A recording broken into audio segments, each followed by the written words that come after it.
இந்த 50 மில்லி ரத்தத்தை நாம் உற்பத்தி செய்ய வேண்டுமென்றால் அதற்கு தேவையான இரும்பு, கால்சியம், பொட்டாசியம், மக்னீசியம், ஆரோக்கியத்தை உயர்த்தும் அற்புதமான கொழுப்பு, கார்போஹைட்ரேட், புரோட்டீன் அத்தனையும் தேவை. இந்த அத்தனையும் தேவையை பூர்த்தி செய்யாததனால்தான் நமக்கு உடல் நலம் கெடுகின்றது.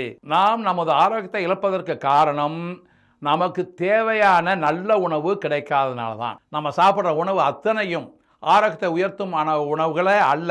உதாரணமாக பாட்டில் ட்ரிங்க்ஸில் ரசாயனங்கள் கெமிக்கல் கலந்துருக்கு. அதனால் பாட்டில் ட்ரிங்க்ஸ், டின்டு ஃபுட்ஸு இவையெல்லாம் ரசாயனங்கள் கலந்து வருகின்றன. இவற்றையெல்லாம் நாம் சாப்பிடும் பொழுது நமது உடல்நலம் கெட்டுவிடும். அது ஆரோக்கியத்தை உயர்த்தாது.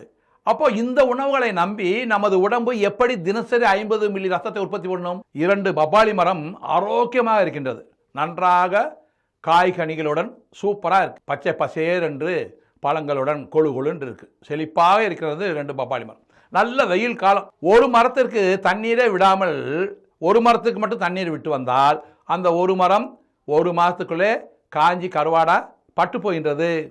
அப்போ அந்த மரம் இன்னொரு மரம் தண்ணீர் விட்டு கொண்டே வந்தால் அந்த மரம் ஆரோக்கியமாக இருக்கு. அப்போ இந்த ஒரு மரம் மட்டும் பட்டு போவது காரணம் என்ன? பற்றாக்குறை.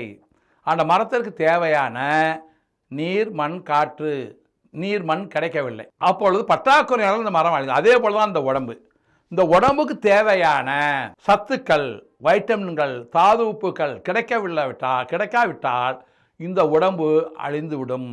இந்த உடம்பு நோய்வாய்ப்பட்டுவிடும்.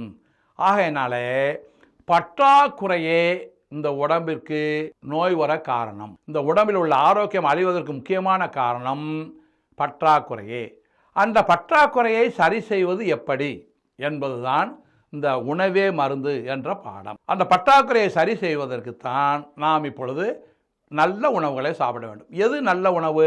நல்ல உணவு என்ன என்பதை பற்றி ரொம்ப விளக்கமாக பார்க்கலாம். இப்பொழுது நமது முக்கியமான குறிக்கோள் நல்ல உணவு சாப்பிடணும், நல்ல வாழ்க்கை வாழ வேண்டும், சிந்தனை நன்றாக இருக்க வேண்டும், ஆரோக்கியமான சிந்தனை இருக்க வேண்டும், நன்றாக தியானம் செய்ய வேண்டும், நன்றாக யோகாசனம் செய்ய வேண்டும், ஆரோக்கியமாக வாழ தேவையான எல்லா வசதிகளையும் நாம் கற்றுக்கொள்ள வேண்டும்.